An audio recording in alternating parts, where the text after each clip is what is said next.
Muito boa tarde a todos.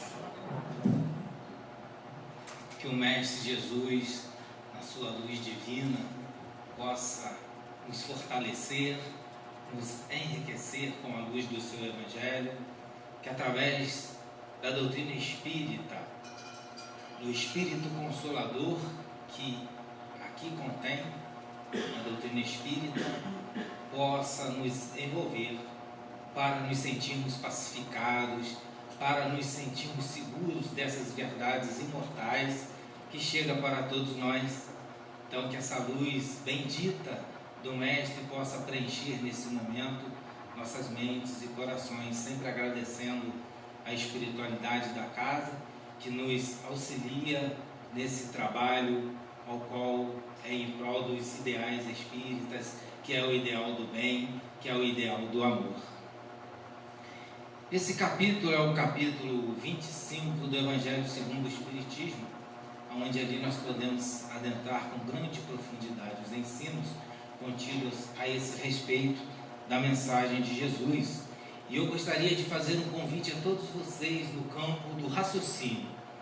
Gostaríamos de que o objetivo desse trabalho aqui, que nós vamos realizar, ele seja buscado no sentido do trabalho espiritual, no sentido desse trabalho espiritual, dessa verdadeira busca, seja direcionada ao nosso equilíbrio e progresso, para que então possamos assim, encarnados, atender às nossas necessidades desse progresso.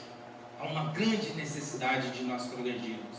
É preciso o equilíbrio, é preciso a busca desse árduo trabalho, para que então possamos, através dos nossos próprios esforços que nós almejamos, sermos recompensados. Isso é da lei de Deus.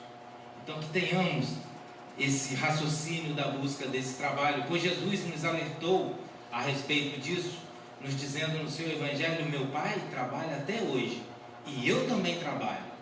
E nós vamos aprofundar esse sentido espiritual das palavras de Jesus, claro, através da doutrina espírita, não poderia deixar de ser diferente. Mas eu gostaria aqui de adentrar o texto de Mateus, no capítulo 7, do versículo 7 a 11 desse capítulo, lembrando a todos que este capítulo está contido no Sermão do Monte. E o Sermão do Monte é muito importante nós entendermos. As mensagens de Jesus ali são para o espírito imortal, são leis imortais de Deus. Ali ele vai aprofundar a lei de causa e efeito, ali ele vai aprofundar a lei que é a lei do magnetismo, que é do nosso pensamento em movimento de ida e vinda nessa lei do progresso com os espíritos encarnados e desencarnados através do pensamento. Está tudo contido ali. Ele traz leis de Deus no Sermão do Monte. Precisamos estudá-lo com esse olhar da lei de Deus, que vamos entender ali os alertas, né, e os ensinos de Jesus para as nossas vidas cotidianas. E nesse texto aqui, que aqui está no Buscai e Achareis, no capítulo 25, nos diz assim então: pedi e se vos dará, buscai e acharei, batei a porta e ela vos abrirá. Porquanto quem pede recebe, e quem procura acha, e aquele que bate a porta abrir-se-á. Qual homem dentre vós que dá uma pedra ao filho que lhe pede pão? Ou se pedir um peixe, dar-lhe-á uma serpente? Ora, se sendo maus como sois, sabeis dar boas coisas aos vossos filhos, não é lógico que com a mais forte razão vosso Pai que está nos céus te dê os bens verdadeiros ao que lhes pedirem? Então Jesus, nesse primeiro momento, ele nos traz uma lei de Deus. Isso é da lei do universo, esse movimento de buscar, de bater, esse movimento nos dá como consequência a abertura e o encontro daquilo que estamos buscando. O título no Evangelho é: ajuda-te a ti mesmo, que o céu te ajudará. Ou seja, é uma lei de Deus. A energia do universo conspira a nosso favor, não contrário a nós. Deus, quando Ele cria o fluido cósmico universal, que provém todos os níveis de matéria que podemos imaginar, no nosso caso, uma das matérias mais densas, estamos aqui no mundo de prova e expiação, nada mais do que é instrumento para o espírito se desenvolver, crescer, avançar, trabalhar e progredir. Nada mais do que isso é a matéria. Para isso Deus criou essa energia do universo, da energia da matéria. É usos e frutos nossos para nós avançarmos. Então, quando Ele nos traz o alerta desse movimento que nós realizamos, que nos diz que é a procura, quem bate, quem procura, faz esse movimento de ir em busca dessas energias, dessas vibrações. E o importante aqui é salientarmos o seguinte: como são leis de Deus, é importante nós entendermos isso. É uma lei de Deus, ela faz parte da minha vida. Ou seja, das minhas atitudes, das minhas ações. As minhas ações, as minhas atitudes, o meu caminhar já é um bater. Já é um buscar. A questão, como vamos ver com Emmanuel, é o que estamos buscando nas nossas ações. Isso aqui não é um posicionamento genuflexo, religioso, de realizar uma oração e uma prece. Isso não é um pedido de uma prece. Isso é uma ação nossa, no nosso movimento de vida. É da lei de Deus. O movimento da prece, que nós vamos também fazer essa análise mais à frente com o olhar de Emmanuel, é esse olhar de que eu me posiciono, eu me coloco humildemente diante das leis de Deus e me posiciono diante daquela dificuldade, daquilo que eu estou fazendo, estou passando. É outra coisa. Isso aqui da lei de Deus que Jesus está nos dando é o nosso movimento, é cotidiano, é diário. Levantei de dia, já estou pensando em algo, eu já estou buscando. É o nosso pensamento contínuo, que aqui no Evangelho segundo o Espiritismo, os Espíritos vão nos falar isso.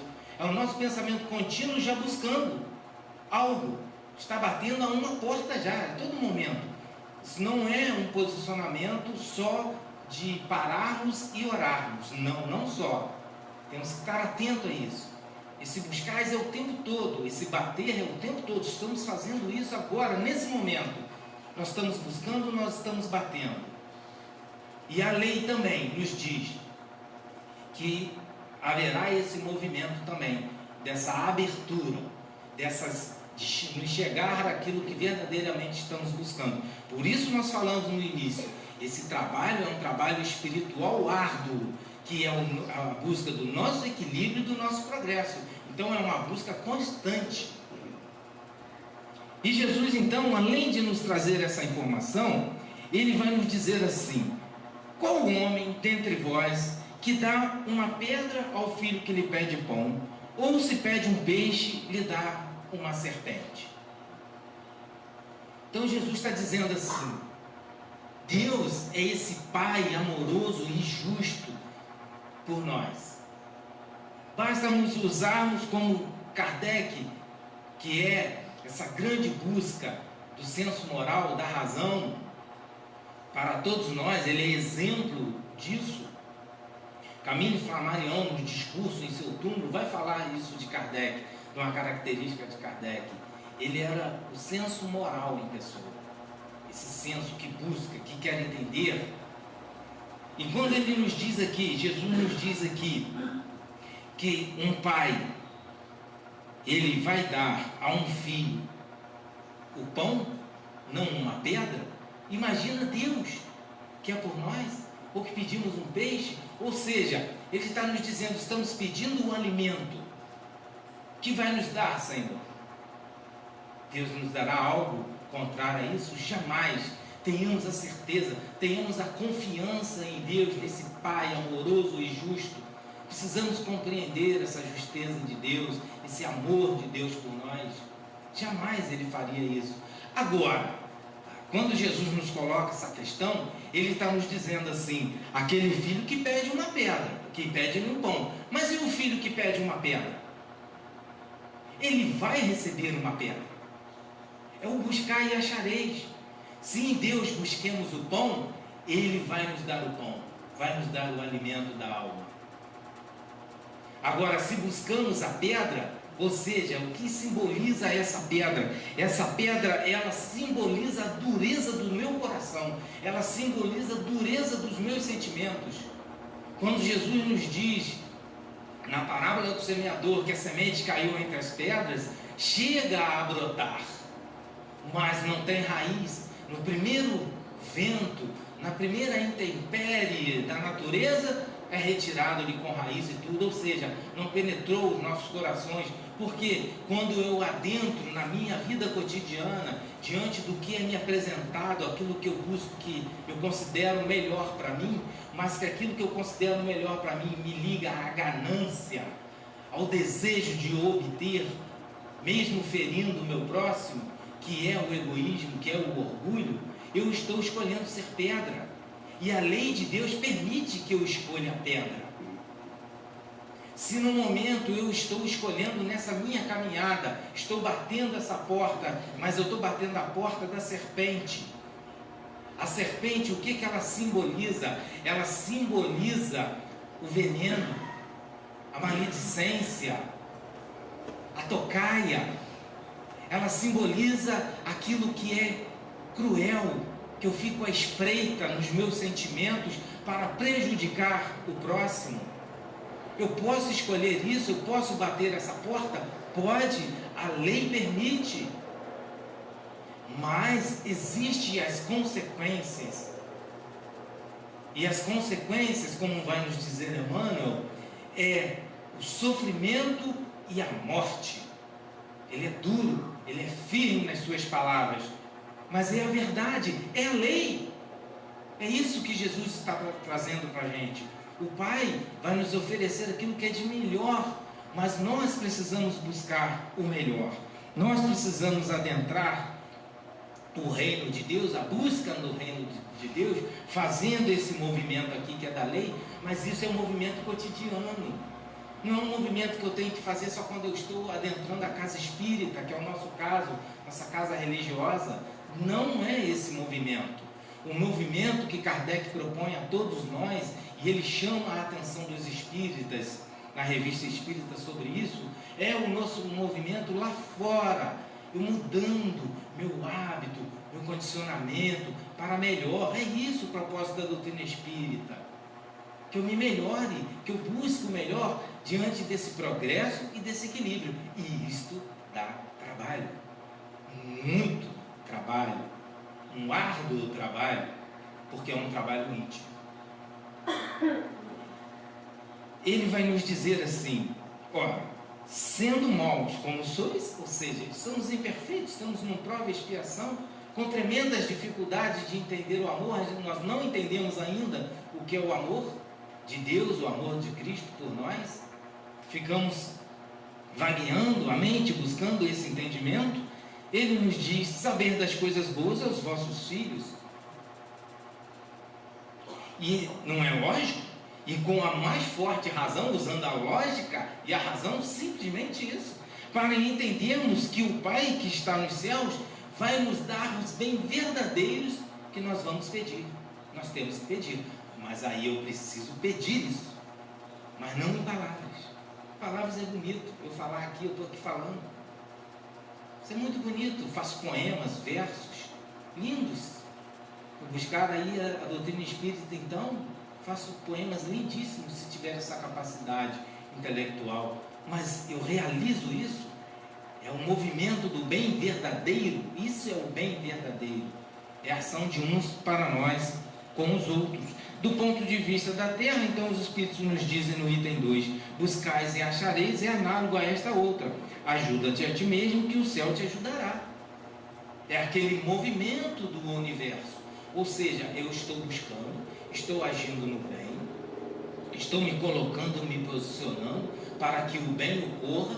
Então, a lei, essa lei, ela vai reverberar em mim. Perceberam? É eu que vou fazer ela através das minhas ações. quando a energia do bem e do amor me chega, eu tenho que fazer isso, espargir naqueles que estão convivendo e caminhando comigo. Esse é o movimento do universo. O universo, ele não está parado. Se nós formos buscarmos a astronomia, o universo está acelerado de uma forma que eles nem sequer compreendem, chamam uma tal aí de energia escura que movimenta o universo. Dão esse nome porque eles não sabem nem o que é, nem têm ideia. Mas o universo não é estático, não está parado. Da mesma forma, nós não devemos estar estáticos e paralisados. Estarmos em movimento agora, em movimento aqui. Essa é a pergunta que temos de nos fazer. Olha o que os Espíritos vão nos dizer. Isso também está no Evangelho segundo o Espiritismo. Na infância da humanidade, ou seja, quando estávamos no mundo primitivo, o homem aqui que ele diz em humanidade e se desenvolvendo, né, só aplica a inteligência, então, à cata do alimento. O que é isso aqui que nós estamos dizendo? Que o mundo primitivo está lá, no Evangelho segundo o Espiritismo, no capítulo, se eu não me engano, ou no primeiro ou no segundo, agora não me recordo aqui, mas ele traz essa informação do que é um mundo primitivo. É onde que a inteligência ainda, ela está envolta através do instinto, o animal, no campo, o animal age pelo instinto, nos meios de se preservar das intempéries e de defender-se dos seus inimigos. Esse mundo primitivo, ao qual nós já passamos isso há muitos e muitos e muitos milênios. Aí ele nos diz: Deus, porém, lhes deu a voz que já são muito mais do que o reino animal. Nós já atingimos a fase hominal, a fase da lógica e da razão, a fase do pensamento contínuo. Nós atingimos esse patamar. Então vejam, Deus dá aos animais, aí ele vai desenvolver esse raciocínio que também está no Evangelho segundo o Espiritismo, ao qual aqui não vai dar tempo de nós adentrarmos. Ele vai falar das aves do céu, que não semeiam, não juntam no celeiro, mas têm ali seu alimento. Os animais nas intempéries, no inverno, sabem se resguardar das dificuldades, do clima, do tempo, guardar seus alimentos. Tudo isso Deus proporciona o espírito em evolução, nunca nos desampara. Aí ele fala assim: imagine a voz agora, que são homens em pensamento contínuo, que já podem, através da razão, buscar verdadeiramente o progresso. Aí ele nos diz: então Deus dá o desejo a vocês, a nós, o desejo do melhor. O desejo do melhor, ele é um pensamento contínuo, ele faz parte de nós. Eu estou sempre tendo ideias, usando a minha inteligência, que o trabalho justamente também é este. Ele vai nos falar aqui que o progresso é filho do trabalho, visto que esse põe em ações as forças da inteligência. Então, se eu quero o melhor, eu vou utilizar a minha inteligência, que eu tenho, é um atributo de Deus, que eu já desenvolvi na fase hominal. Na fase que eu sou agora espírito lúcido, consciente, eu quero o melhor.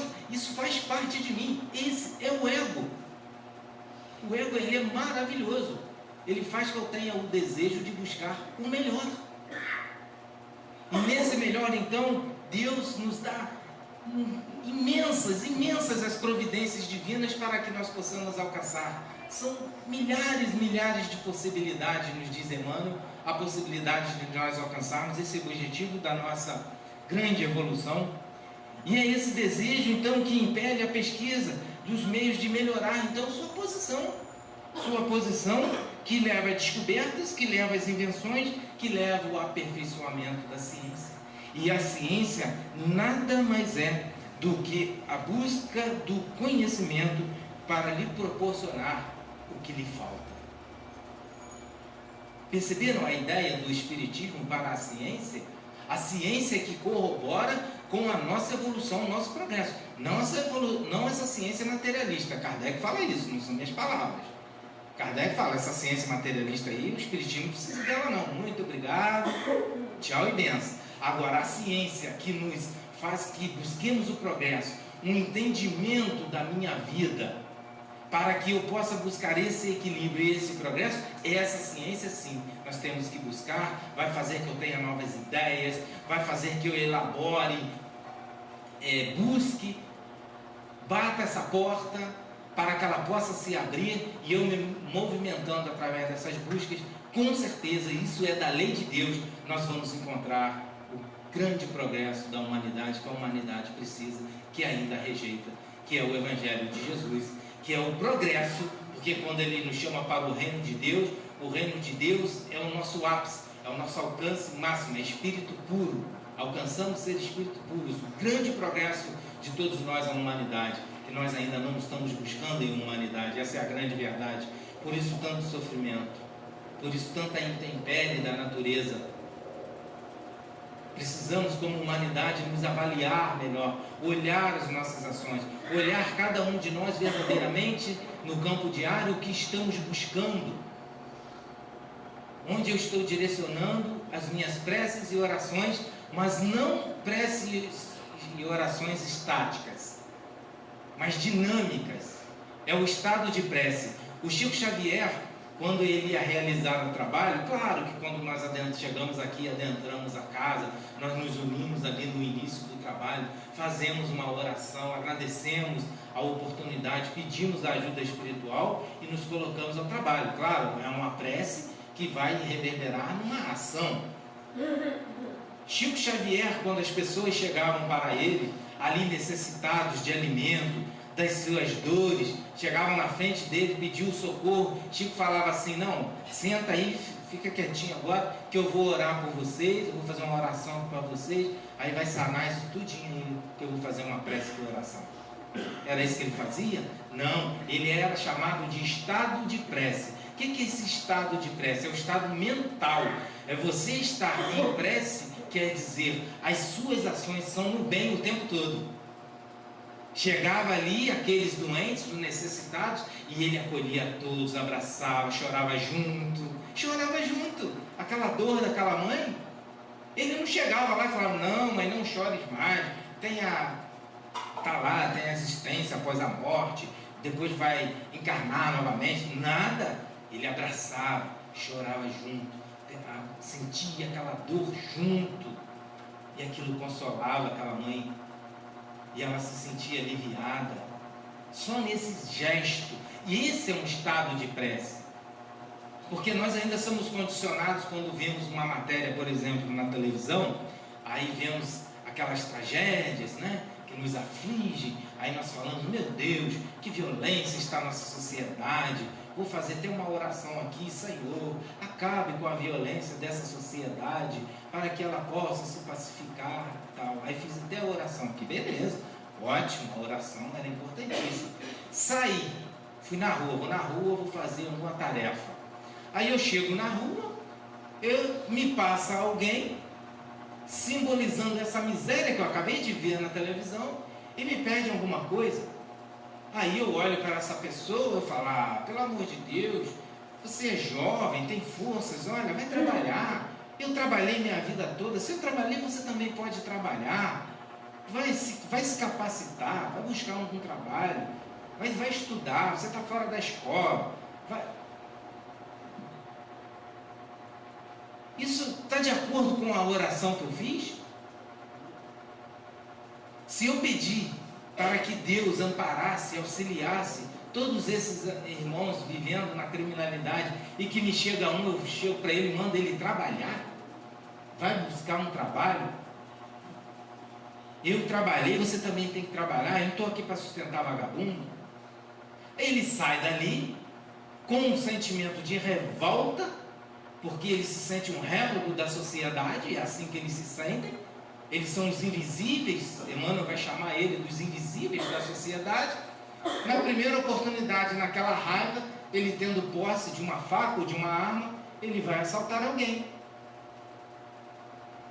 E nós contribuímos então com essa ação que ele cometesse a criminalidade. Percebem? Nós somos contraditórios, nós ainda somos condicionados a só falarmos. A prece é belíssima, ela é importantíssima, mas como vamos ver à frente que Emmanuel vai nos falar, ela precisa ser sentida e vivida pelos mais profundos sentimentos dos nossos corações. O que é coração? O que simboliza o coração? É um movimento das nossas emoções, externando as nossas emoções. Então, como eu faço uma oração, como estamos aqui orando pela humanidade, e eu chego lá fora, crio situações que possam estar cooperando com o que nós estamos vivenciando hoje. Vamos em busca do nosso melhor. Aí Emmanuel aqui vai nos falar, ter a visão para o melhor. Aí eu olho para esse céu todo embaçado, todo enfumaçado, aí eu falo assim, mas como ver o melhor? Tudo enfumaçado, tudo pegando fogo. Meu Deus, o que está acontecendo? É o fim do mundo? Está acabando o mundo? Não. Eu preciso ter um olhar melhor para isso tudo. Eu preciso ter um olhar de que realmente sim está embaçado, mas que na primeira chuva que der, ela ali, essa própria chuva vai lavar o céu, do próprio céu, se essa queimada, essa fumaça, ela vem da nossa ação infeliz perante a natureza, então cai do céu agora aquilo que lava, aquilo que alivia, tira toda a sujeira, o céu fica límpido e azul novamente. Isso aí vai passar. Então, quando eu peço a Deus para que limpe, pare com as queimadas, eu jamais, pedindo em uma prece a Deus que cesse as queimadas, eu posso pegar e jogar numa garrafa de vidro fora, no meio do mato, ninguém está vendo. Aquela garrafa de vidro, o seu fundo, ele tem uma medida, um ângulo de medida, em que quando as luzes do sol bater sobre aquele fundo de garrafa, ele vai aumentar a luminosidade. E aonde a luz do sol bater, vai esquentar e vai pegar fogo. Quando eu jogo minhas sacolas de lixo no mato, eu jogo na natureza, eu estou cooperando com o incêndio. Como eu estou pedindo a Deus para cessar o incêndio, se eu estou colocando material inflamável na natureza? Percebem? Nós somos condicionados a fazer preces e orações verbais. Não só. O buscar e achareis é um movimento diário, ele é cotidiano. É todo o meu movimento que eu faço, não simplesmente só quando eu fico genuflex, orando. Vou para um templo orar. Não, tem alguma coisa errada. Eu não estou usando a lógica e a razão de Kardec. Não estou. Eu preciso estar atento ao meu movimento, o que eu estou buscando, que porta que eu estou batendo, ou seja, quais as minhas ações para com o universo, para que então o universo contribua comigo. O que eu estou fazendo? Minha vida está tão difícil, está tudo difícil, tudo dando errado. Aí eu reclamo com Deus? Ou eu tenho que me olhar e dizer assim, como é que eu estou utilizando essa energia do universo? Os livros de autoajuda trabalham muito com essa frase, ajuda-te a ti mesmo que o céu te ajudará. Eles trabalham muito com isso aqui, trazendo ainda para o campo material, né? A grande maioria deles infelizmente é assim, mas se nós estamos buscando a matéria, aquele livro colabora com os meus pensamentos. Percebem? Se eles são best-seller de venda, e são, porque a humanidade está buscando materialismo para resolver os seus problemas.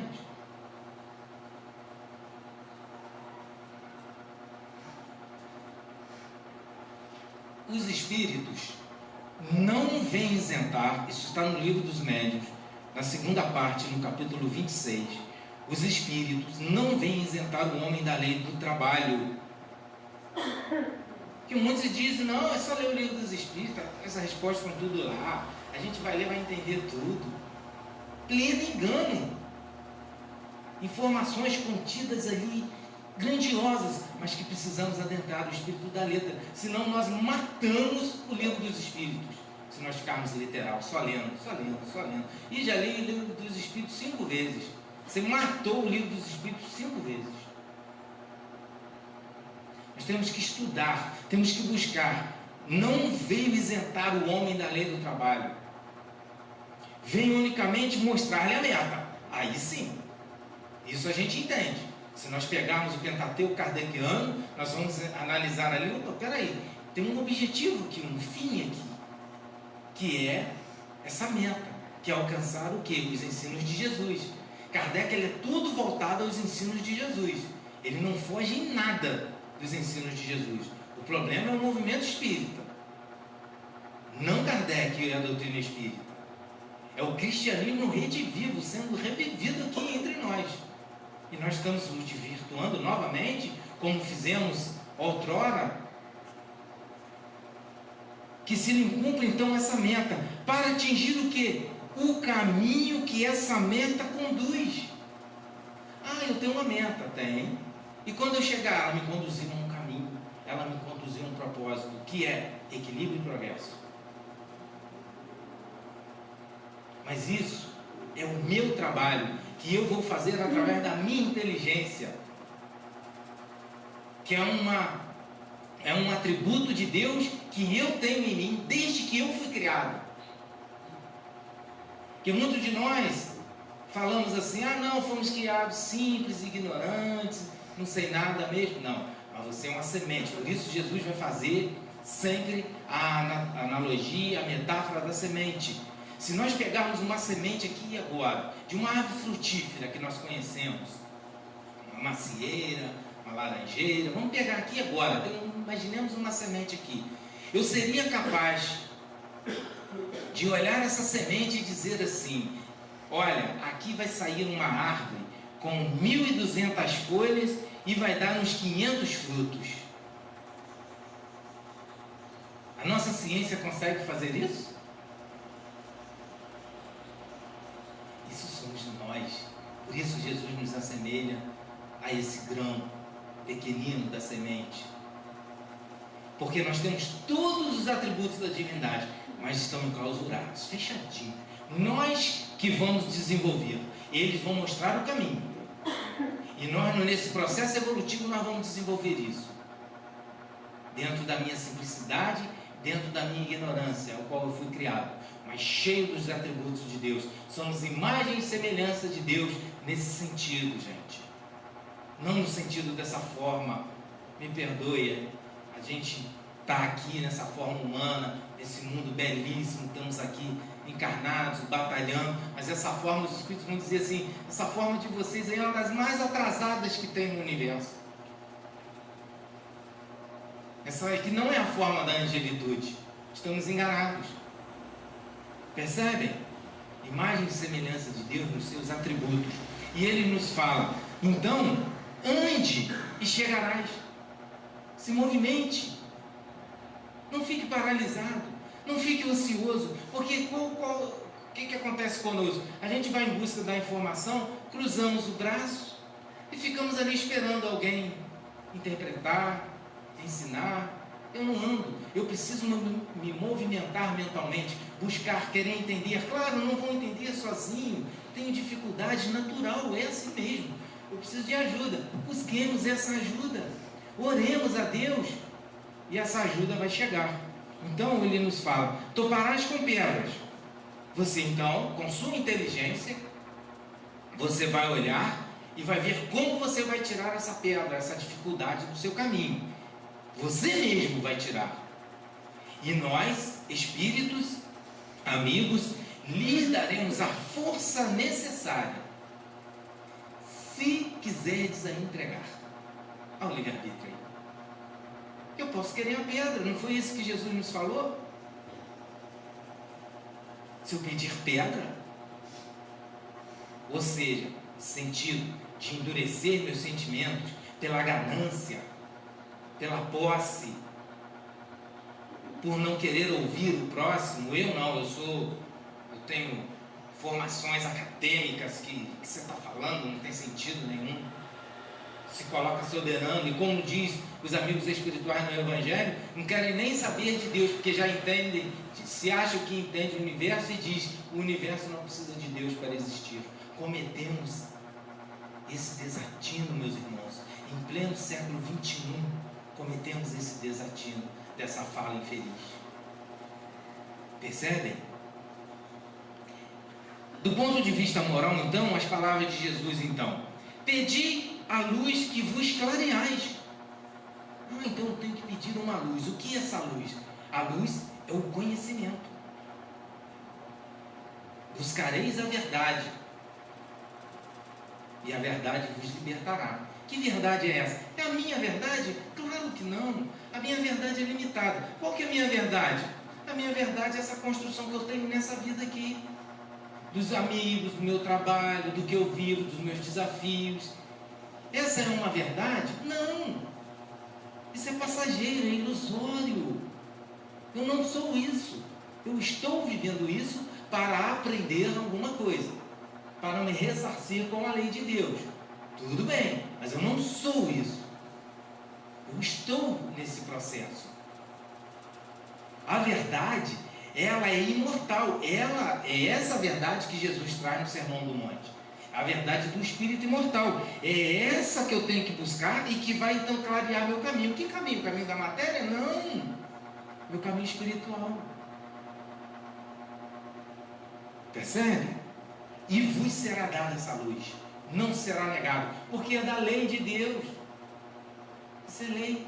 É bater e voltar. Lei de reação e ação. Pedi forças. Para que eu vou pedir forças? Para resistir ao mal. Mas é o mal que está lá fora? Esse mal da sociedade que de alguma forma eu estou contribuindo? É esse mal? Não, o mal que está dentro de mim. É esse que eu tenho que começar a trabalhar. E é esse que vai começar a se refletir naqueles que convivem comigo. Pedir forças para enfrentar o mal. Senhor, na oração do Pai Nosso nós pedimos, livra-nos do mal. Que mal? É o mal que vai me atentar, vai trazer a tentação. Aquilo que é ruim para mim, mas que eu amo, que eu gosto de fazer. E que é prejuízo para mim. É esse mal que eu peço lá no Pai Nosso para Deus afastar de mim. E Ele afasta. Ele afasta. A providência divina nos retira de situações que, se nós adentrarmos, se deixarmos pela nossa vontade, estamos perdidos. Estamos perdidos. Não pela eternidade, mas por um longo tempo estaremos perdidos. Pelas más escolhas que a gente faz, ainda sendo maus, fazendo maus escolhas, nos diz Jesus. Não queremos o melhor para o nosso filho? Pai, pedis assistência dos bons espíritos, e eles virão e vão acompanhar-vos, como o anjo de Tobias vos guiarão. E aqui, trazendo bem resumidamente os anjos de Tobias, é a história de Tobias que está lá no Velho Testamento, em que Tobias, um seguidor fiel de Deus, amante às leis de Deus, ele começa a passar uma situação em que as circunstâncias, os fatos da sua vida que o envolvem, a vida dele fica toda desequilibrada, toda desorganizada. E ele então começa a entrar em desespero da desorganização da vida dele. E ele então faz uma oração, ele faz uma prece de ajuda ao Espírito, ao anjo Rafael. E olhem, e Rafael estava atendendo também, ao mesmo tempo, o pedido de Sara.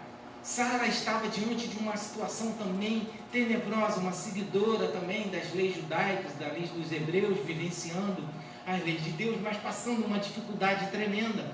Todos os seus maridos morriam e ela não conseguia ter filhos. E naquela época a mulher não ter filhos, ela era uma réproba, ela era jogada fora da sociedade. E os maridos dela morriam e ela não conseguia ter filhos. E aquele problema para ela ia aumentando, ela orou então a Rafael. E então o anjo Rafael, o que ele faz? Ele intui os dois a se encontrarem. E quando os dois se encontram, eles percebem que ele, Tobias, resolvia, se encaixava na problemática dela, e os problemas que Tobias estava atravessando, ela se encaixava e resolvia os problemas dele. E eles atendem essa intuição do anjo Rafael. E é isso que eles estão nos falando aqui. Pedis assistência dos bons espíritos, seremos muito bem intuídos. Vamos receber intuições da espiritualidade, para que possamos ter decisões melhores. Aguarde, confie, confiemos nos bons espíritos, nosso anjo guardião.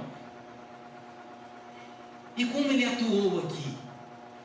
A criatura ajudando a criatura.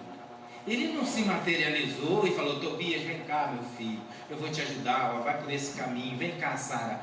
Não, ele não se materializou. A gente fica esperando a materialização do nosso anjo guardião, do nosso mentor, para nos auxiliar. Não é dessa forma. Não é dessa forma. Deus auxilia-nos através da criatura. Nós precisamos estar atentos, que vai nos chegar sempre a ajuda. Pedi bons conselhos, e eles não vos serão jamais, olha essa palavra, gente, jamais recusados. Batei então nessa porta, que com certeza ela se abrirá. Mas, pedi sinceramente, com fé, com confiança e fervor. Apresentai-vos com humildade. Então vamos lá. Olha, isso aqui é de crucial importância para nós. Pedi com sinceridade nos nossos sentimentos, com sinceridade no conhecimento da verdade. De eu me conhecer a minha verdade espiritual. E qual a minha verdade espiritual? Um fato que é verdade, que não é só o meu ponto de vista de achismo. Estou aqui no planeta Terra, em prova e expiação, encarnado, buscando me melhorar, buscando me ressarcir com as leis de Deus, nascido nessas circunstâncias e nesses fatos que me envolvem. Eu preciso entender e olhar para mim assim. Não olhar o outro, olhar para mim. Esse é um olhar íntimo de cada um de nós. Me entender nesse processo. Eu estou num processo da misericórdia divina. A encarnação, a reencarnação são processos de misericórdia divina para conosco, para nós avançarmos e ressarcirmos com a lei. Confiemos em Deus, confiemos nas suas leis, meus irmãos. Eu sei que está difícil, eu sei que está doloroso, mas as leis de Deus, elas clamam pelo amor. Se eu tenho que aprender a amar com o que eu tenho por fora de mim, doloroso e doente, vivendo as vicissitudes da matéria, que assim seja feita a sua vontade, Pai, não a minha. A minha é uma vontade limitada, materialista, a sua não. A sua é uma visão da verdadeira mensagem do bem. Apresentai-vos com humildade. Claro, se eu estou com sinceridade nos meus sentimentos com Deus, eu tenho que ser humilde. Eu tenho que me colocar nessa posição de entendimento desse meu caminhar espiritual. Isso é humildade.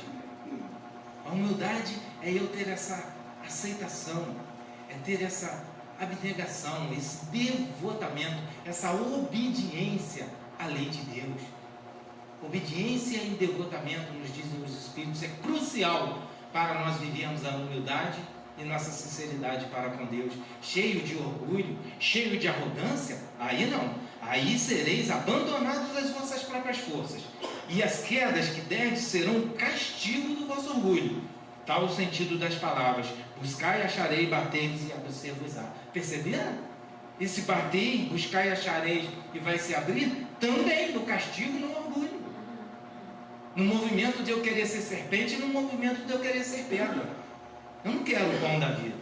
Eu não quero da água que vai me matar a minha sede do espírito imortal.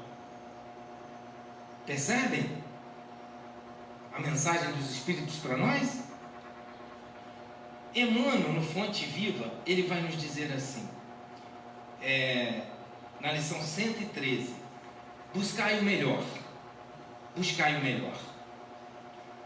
É imprescindível habituar, é um hábito, habituar a nossa visão na procura do melhor. Ele está dizendo assim: reeduca. A educação não é essa renovação de hábitos adquiridos? Então tem o hábito, muda esse condicionamento, essa nossa postura de olhar tudo feio, nosso céu está feio, está tenebroso, está enfumacento, eu só olho aquilo ali. Eu não percebo que um simples rajada de vento, uma chuva suave caindo do céu vai fazer toda a limpeza, e que eu me posicione novamente diante de tudo que eu vi da natureza que está doendo os nossos corações, não cooperar mais com isso, nunca mais. Mude o olhar, habitua-se, nos reeducarmos. a fim de que não sejamos, então, ludibriados, sejamos enganados pela malícia, pela malvadeza, que é nossa, é própria nossa. Palavras deles aqui, está em nós, é o mal que está em mim. É uma ação infeliz minha diante da natureza que se apresenta maravilhosa, linda, que dá todos os recursos a todos os estágios evolutivos que nós estamos percebendo aqui. Percebemos e nós destruindo esse habitat. Claro que a natureza ela vai se recompor e vai se recuperar. Isso é óbvio e evidente, sempre foi assim na nossa história. Passamos por 5 calamidades, nos diz os estudiosos da ciência. O planeta já passou por 5 calamidades que era para ter destruído o planeta. E estamos nós aqui, nesse planeta lindo, belíssimo. Cabe-nos a nós unirmos a essa natureza, unirmos a boa ação ao bem com a natureza, não contrário a ela, porque quem vai sair perdendo somos nós. Comumente, pelo hábito então comum de nós nos habituarmos à nossa má visão, à nossa malícia que é própria, tudo isso pelo hábito de buscarmos bagatelas, aquilo que é sem valor nenhum espiritual para nós. Buscamos bagatelas, perdendo o ensejo das grandes realizações. Claro, a partir do momento que eu dirijo todo o meu potencial, toda a minha inteligência para bagatelas da matéria, aquilo que não é necessário, porque tem um necessário dentro da matéria, nós sabemos disso, e temos aquilo que é totalmente supérfluo, e é aquilo que me aprisiona, é aquilo que eu me prendo, aqueles objetivos, nessas bagatelas que não tem valor nenhum para mim, ao qual então ele vai dizer assim: você deixou de realizar, você deixou de fazer o bem, meu irmão. Você teve uma oportunidade que a lei de Deus dá milhares de oportunidades para nós e nós deixamos passar de lado porque aquilo ali não está de acordo com o meu desejo que eu quero agora, nessa hora. E eu deixo passar aquela oportunidade, porque sempre vai haver oportunidade de nós nos reerguermos. Sempre. Precisamos mudar, habituar nossa visão para o melhor. E olha o que ele nos diz então, também, na Fonte Viva, na lição 121. Busquemos a luz. Olha só essa lição de Emmanuel. Procura, então, a ideia pelo valor que lhe é próprio. Então ele está dizendo assim, tudo que nos chega, seja na literatura, seja na vida, busquemos então a ideia. O que é buscar a ideia? O que é a ideia? É o pensamento. É o pensamento contínuo. É o raciocínio. É a lógica. É a razão. É aquilo que me chega, que me dá a luz, eu tenho uma ideia. Para que eu possa melhorar, eu quero buscar isso. Mas ele está dizendo para buscarmos o quê? Essa luz. Toda página consoladora e instrutiva é dada do alto. Tudo que a gente lê, gente, que a gente vai ali vai aprofundar. Seja que literatura, seja espírito ou não. Olhou ali, tem uma mensagem que nos engrandece a alma, que me dá objetivo, que me dá ânimo. É instrutiva para a minha alma. Ótimo. Ótimo. Está valendo. O essencial é o proveito que nos possa oferecer. Olha isso, meus irmãos. Ele está dizendo assim para a gente. Vamos lá. Doutrina espírita para nós. Doutrina espírita para nós. Eu estou lendo a doutrina espírita.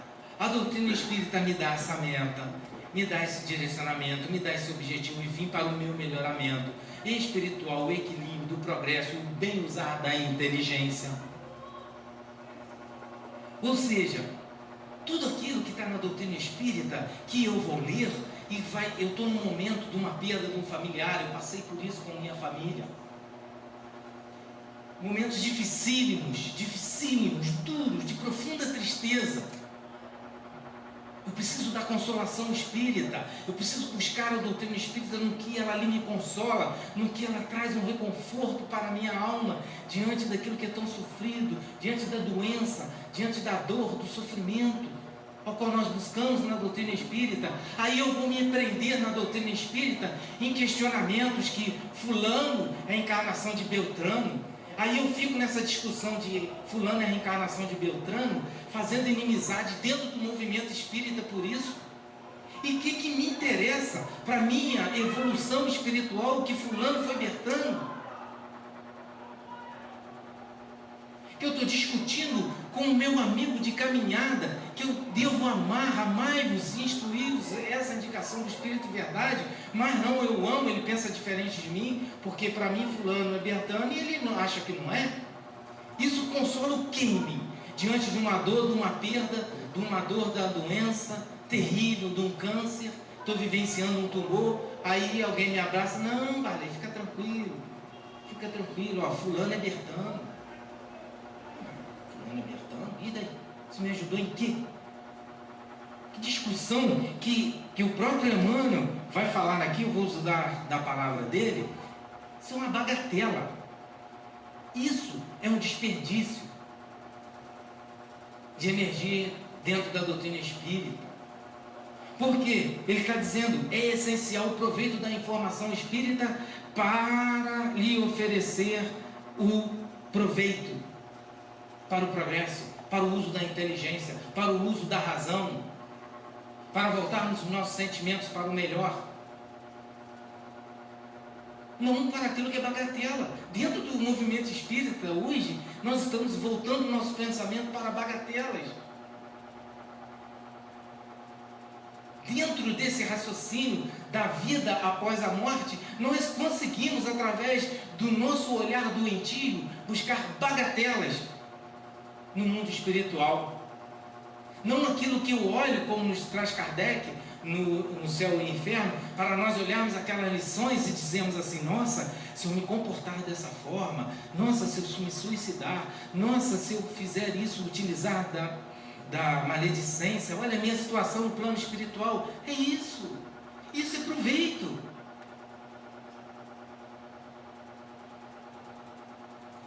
Assim também a mensagem de qualquer procedência que nos induza ao bem e à verdade, temos que analisar se aquela informação ela é boa, está me levando para o bem, é o crivo da razão. Esse é o crivo da doutrina espírita. Eu posso ler de tudo, mas nem tudo lhe convém. E nós estamos lendo tudo na doutrina espírita e falamos assim, não, tudo convém e abraça. É sempre valiosa e santa os fundamentos que levam ao bem e à verdade, porque usando em nossa alma, usando em nossa experiência cotidiana da vida aqui encarnados, podemos adquirir então os talentos eternos da sabedoria e do amor. Talento, o que é o talento? Nós vamos enterrar nossos talentos naquela parábola de Jesus? Não, eu vou usar o meu talento para multiplicar. Multiplicar o quê? A minha sabedoria em prol do amor. Esse é o conhecimento espírita, meus irmãos, que nós temos que estudar, temos que buscar, temos que entender, para eu me movimentar, para eu bater na porta. Porque senão eu vou ficar genuflexo e vou ficar ocioso, esperando a espiritualidade fazer alguma coisa, esperando da doutrina espírita que eu faça alguma coisa na minha vida. Ah, eu sou espírita agora, não mudou nada. Eu vou mudar de casa, eu vou para outra casa. Eu vou mudar de religião, vou mudar de religião. O que você está buscando? Por tratar-se então de recurso salvador, todas as informações do bem e da verdade, nascido da onde? Da infinita misericórdia do nosso Pai Celestial. Deus nos dá tudo, mil maneiras. A providência divina não falha, não falha.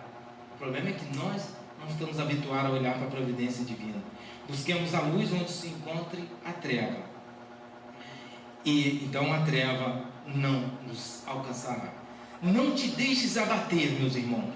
Busquemos a eternidade, nos diz Emmanuel, antes das alterações do equipamento físico. Na primeira dor do nosso equipamento físico, a gente se desespera. Busquemos a eternidade. Moléstias não atingem a alma. Isso é Emmanuel falando, hein, gente? Não sou eu. Moléstias não atingem a alma. Quando atingem, foi porque você filiou essa dor, essa moléstia, à sua consciência. Por que na reunião mediúnica nós temos espíritos em quantidades numerosas dizendo para nós, mas eu morri, eu deixei o corpo e eu estou com a mesma doença? Como você me explica isso? Eles nos perguntam na reunião mediúnica. Por quê? Porque eles se filiaram nas suas consciências, ou seja, agregaram aquela dor que estava no corpo físico, que faz parte da nossa evolução, do nosso aprendizado, levou para a alma. Dores da alma. E não atingem a alma. A velhice não alcança o espírito quando procuramos viver segundo a luz da imortalidade. Juventude não é um estado da carne. Perceberam aqui? Vou repetir. A velhice, ela não alcança o espírito. Como? Como? Nesse sentido da velhice humana que ele está se referindo. Isso não atinge o espírito é sempre jovial, ele é robusto, ele vai com o tempo que ele chega na espiritualidade com aquela forma que ele estava ligado, é natural, vai passar um tempo, um processo, vai rejuvenescer. Não é mágica não, gente. Não é mágica não, isso é um processo natural da evolução do espírito. Eu não estou apegado a esse corpo que envelheceu, que ficou doentinho, que o organismo físico é natural. Meu cérebro vai ficar cansado, vai produzir menos neurônios, a minha visão vai decair. Isso é tudo do corpo, isso tem que ir para a alma. E o espírito também, ele nos fala, não, essa juventude não é um estado da carne. Ele está dizendo, essa juventude, ao qual nós tanto sonhamos, né? O elixir da juventude, ficar sempre jovem, isso é do espírito. O espírito é sempre jovial, se nós nos posicionarmos assim. O espírito encarnado sofre constantes transformações por fora. São as vicissitudes da vida. Isso faz parte da nossa vida. A fim de acrisolar-se, então, e engrandecer-se por dentro. Então, tudo isso que nós passamos, essas dificuldades, as doenças, as dores, a velhice, tudo isso é para acrisolando o espírito, ele ali dentro, que ele é prisioneiro na matéria, está dentro de um escafandro, é assim que nos falam os espíritos, mas depois vai desabrochar, vai sair do casulo como a borboleta dando altos voos, jovial. É assim que pertencemos ao plano espiritual. Então guarda o seu receptor do teu coração, ou seja, os sentimentos, as suas emoções, a onda sublime, onda, representação de energia, ou seja, a energia do universo que está ao seu favor, nos mais nobres ideais, dos mais belos pensamentos, meus pensamentos contínuos de ideal, do meu melhoramento, ligado a essas emoções, a esse coração. Aprendemos a viver longe do cupim do desânimo, da estagnação, e nosso espírito, ainda mesmo nas mais avantajosas provas de enfermidades e da velhice, será como o sol radiante, a exteriorizar-se em cânticos de trabalho e alegria, expulsando então a sombra da amargura, onde estivermos encarnados e desencarnados.